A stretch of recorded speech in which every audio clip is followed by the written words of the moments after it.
to education in Kenya, that aware that pursuant to Article 53 of the Constitution, every child in Kenya is entitled to free and compulsory basic education, and the Basic Education Act provides that basic education should be guided by the principles such as equitable access to all children and equal access to education or institution.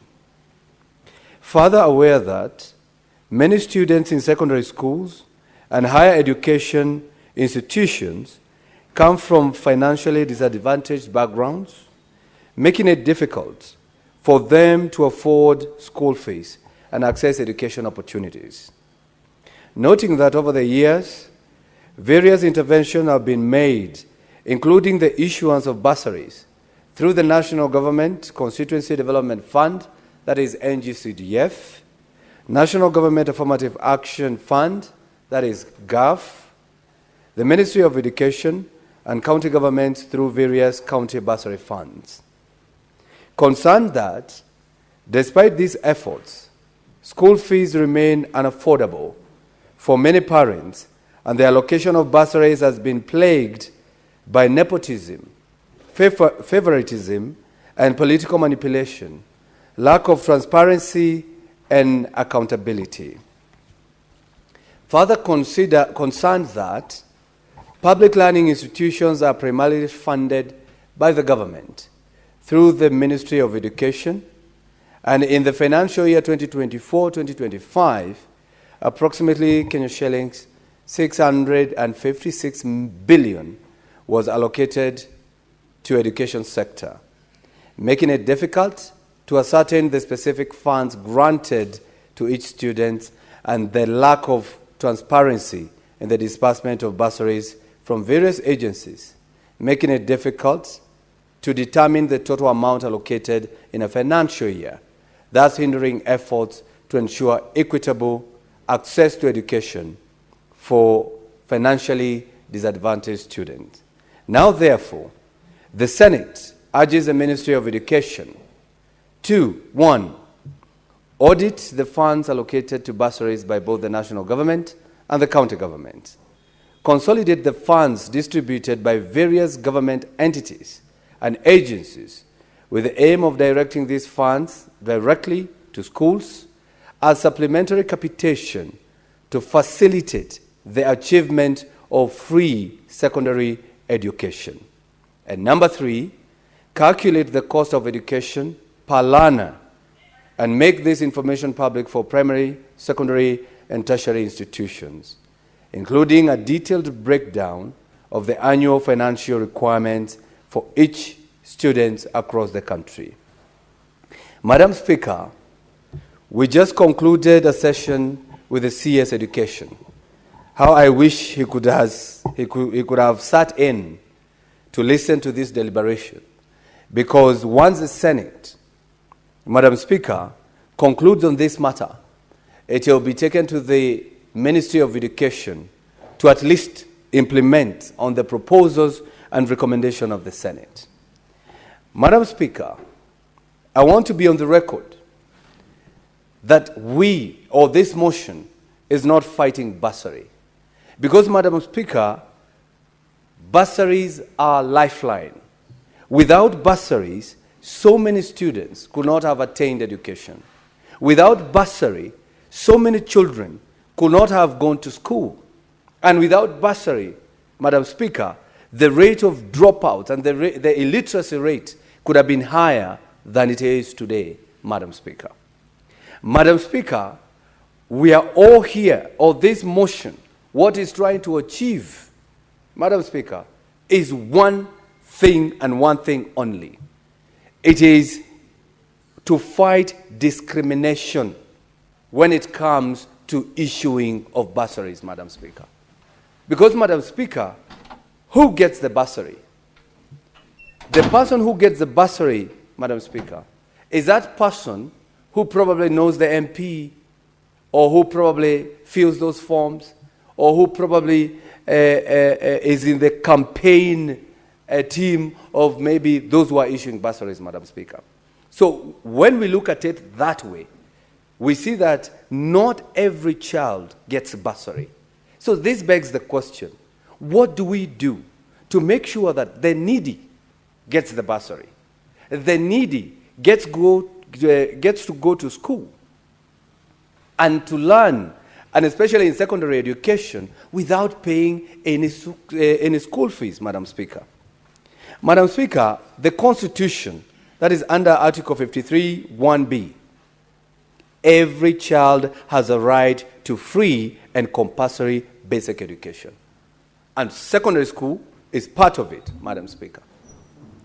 So if we continue disbursing bursaries the way we disburse today, Madam Speaker, we find out that sometimes the needy of the needy do not get these bursaries, Madam Speaker.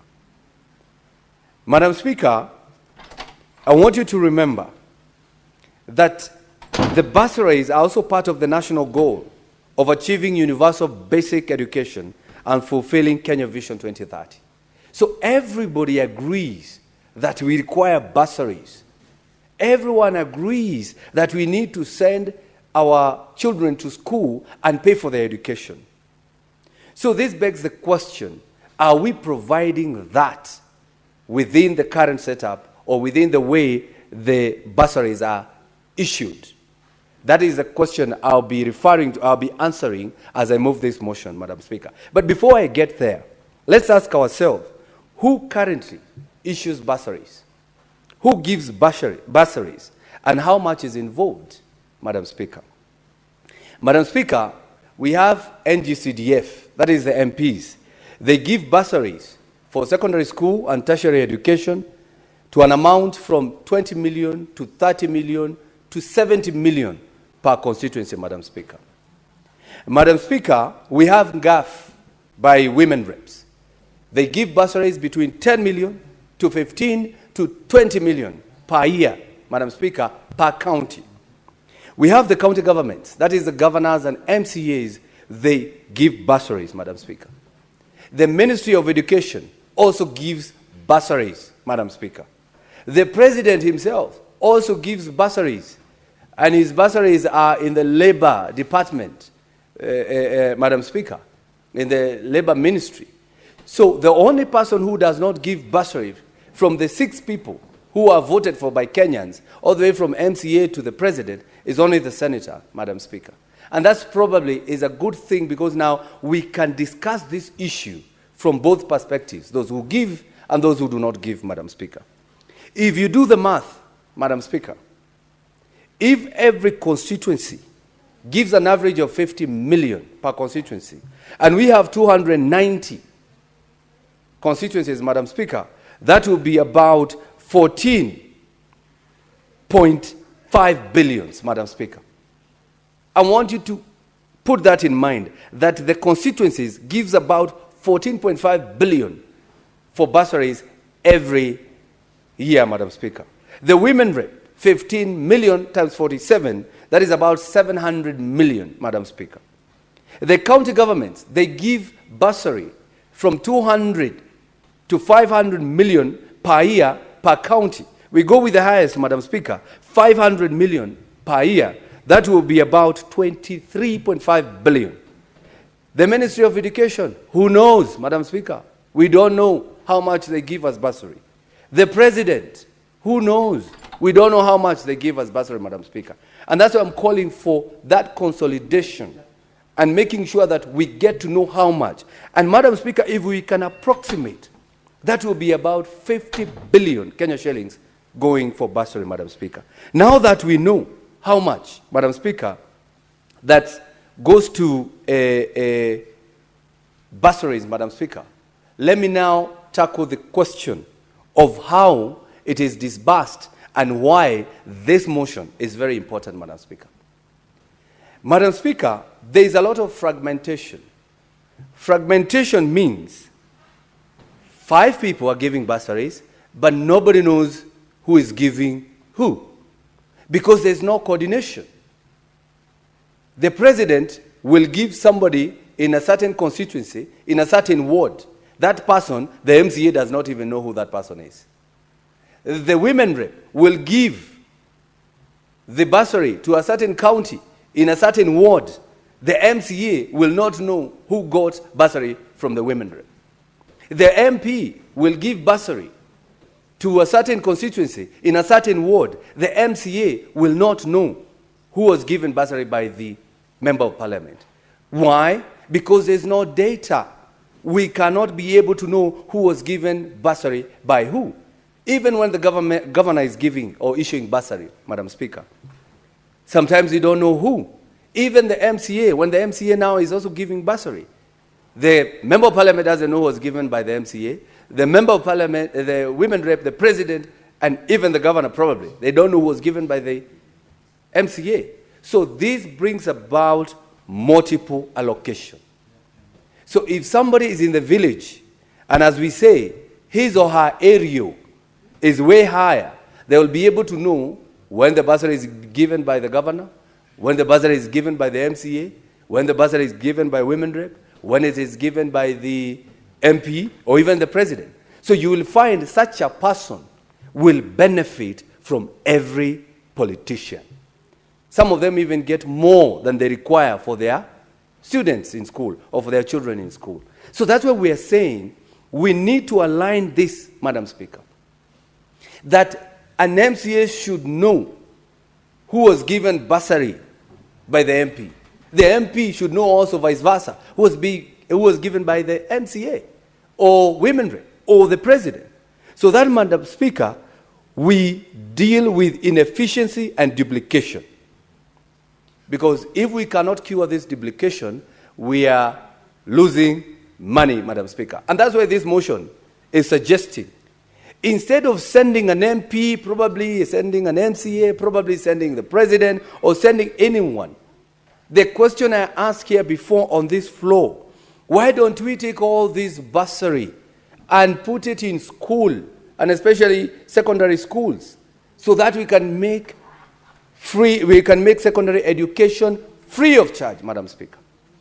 What stops us from doing that? We can add it to the capitation so that you don't have to go kneel to a politician to get bursary, Madam Speaker. And that way, we will be able to know how much is needed for education. Previously, when the CA's education was here, I asked him a question. Do you know how much have you costed education per child? The CA said they don't know. So we even budget for things that we don't know, Madam Speaker. So this motion is telling the CAs and the Ministry of Education, calculate the cost of education per learner and make this information public for primary and secondary and tertiary institutions, Madam Speaker. And this is including a detailed breakdown of the annual financial requirements for each student across the country. We need to know, if I get to Form 1, how much does that child need to have his or her education until the end of the year, Madam Speaker. Madam Speaker, we are still dealing with the problems with the current system of bursary issuance, the favoritism, the nepotism, and politicization, Madam Speaker.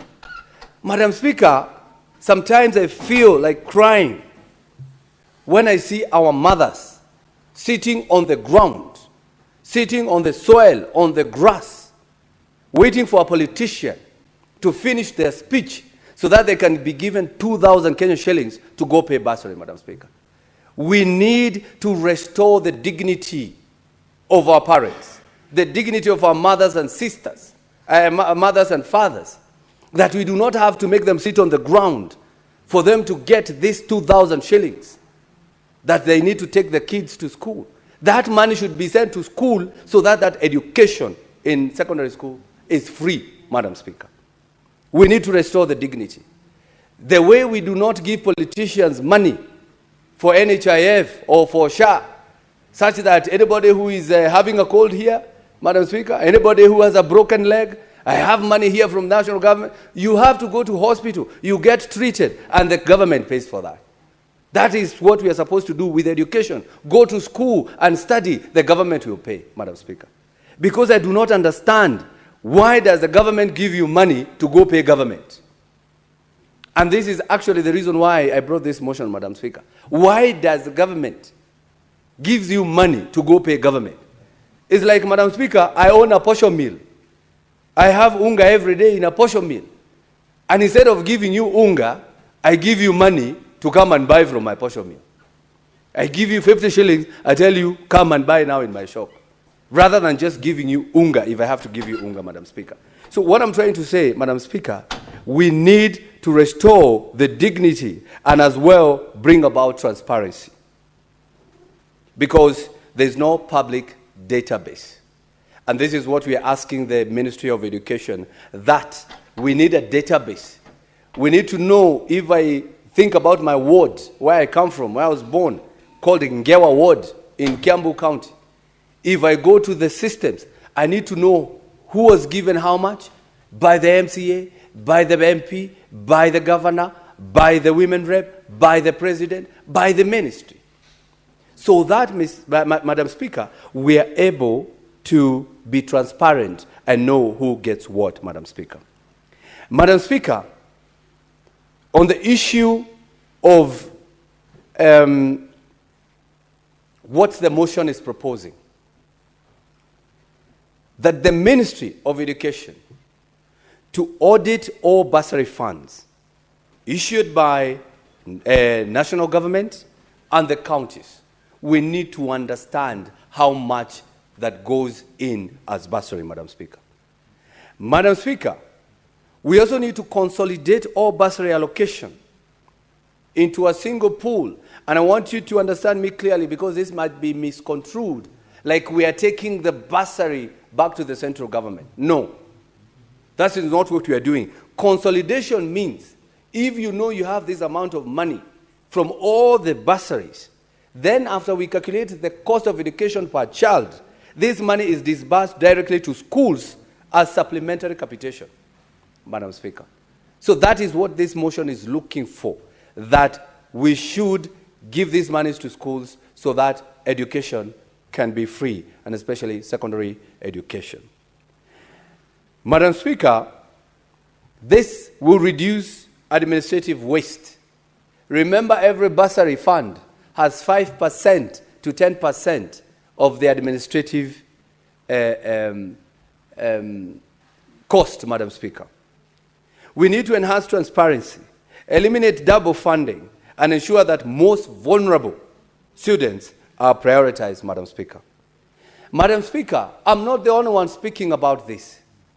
So many other leaders, recognized leaders, are speaking about it.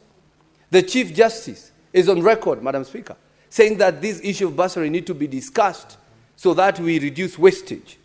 Madam Speaker, we have even Senator Osotsi is on record. Senator Chimera is on record out there, Madam Speaker. The Speaker of the National Assembly is on record. Even the President himself mentioned that we need to look into this issue of bursary. And more recently, Madam Speaker, there is an honorable member in the National Assembly, Honorable Bursaries, who has brought another motion, which is more like what we are discussing here today, Madam Speaker. We also have the minority leader of the National Assembly, Junet Mohammed, who has also brought a motion. Although for them, they are trying to look at centralizing bursary fund, which is not what we are looking for here.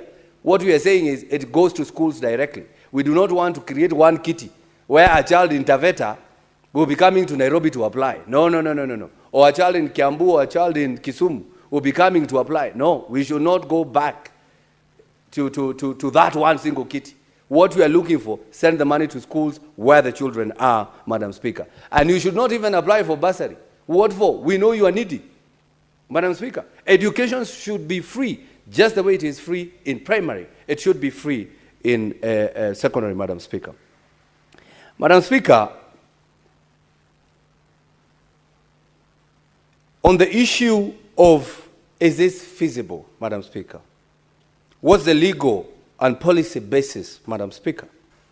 I highlighted Article 53 of the Constitution, that it is a right for a child to get education, Madam Speaker. It is in the Basic Education Act, Madam Speaker, that its equity and access are guiding principles, Madam Speaker. Even Public Finance Management